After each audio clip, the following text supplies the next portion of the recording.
सारी जमात के अस्सलाम वालेकुम व रहमतुल्लाह। अवल नाम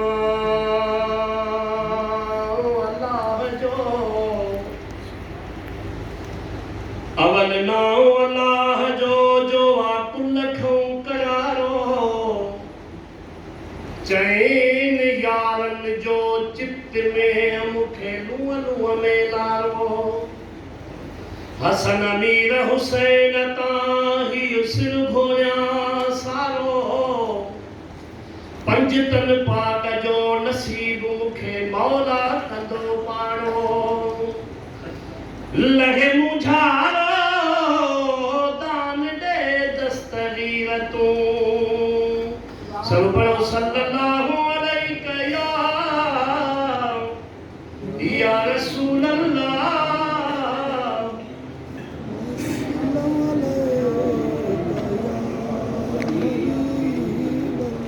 मुझे कखड़ ते बरी मेरा बसन वालिया,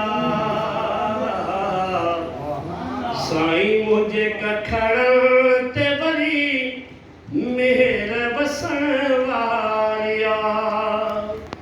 हाँ जंजो इंतजार हो, जंजो इंतजार हो, साजात अचण वालिया।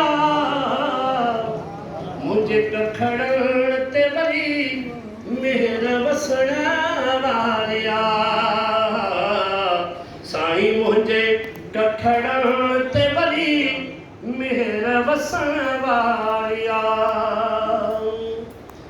हाँ मुझे महबूब जी तशरीफ पर खा पधरी, छाल खा पुरजापना ओ मदनी मिठा तुझे शान में। अरे खुद खुदा तारीफ कई तुझी कुरान में। हाँ तू मोहम्मद जा पजा का जगह खाली नया, हर जा वसे नालो तुझो ओ बण पखी निशान में। ही महेशर शाम तुझे तू सखिया ही सजन, ओ मालिकी कजाई मुस्तफा महशर संदे मैदान में। आ मुझे महबूब जी तशरीफ पर खा पदरी, अदा मां सुञाणा तो सफ़ा, मां सुञाणा तो सफ़ा लोड सजण वालिया। मुझे कखड़ ते वरी मेरा बसण वालिया, मुझे कखड़ ते वरी मेरा बसण वालिया। आ तू गरीब आई तो केर तो वजरात अचे, तो करी कह जलाए, तो करी कह जलाए, खपा खन के पुछण वालिया। अदा मुझे कखड़ ते वरी मेरा बसण वालिया, मुझे कखड़ ते वरी मेरा बसण वालिया।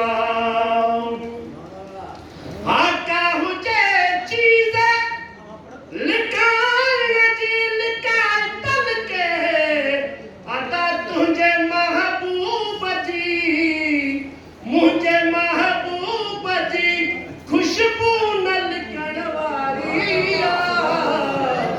मुझे कखड़ ते वरी मेरा बसण वालिया, मुझे कखड़ ते वरी मेरा बसण वालिया। छो अतुर गाही महेशर में छटी दो थोवती, हाँ वही घर घर में घुली, वही घर घर में घुली ही रखण वालिया। वाह वाह वाह। सुभान ता अल्लाह। मुझे कखड़न ते बड़ी मेहर वसन वारिया मुझे कखड़न ते बड़ी मेहर वसन वारिया सदम बावत मां भी महसल खेत मां इछो दिली दोस्त जो दीदार थियण वारो साईं मुझे कखड़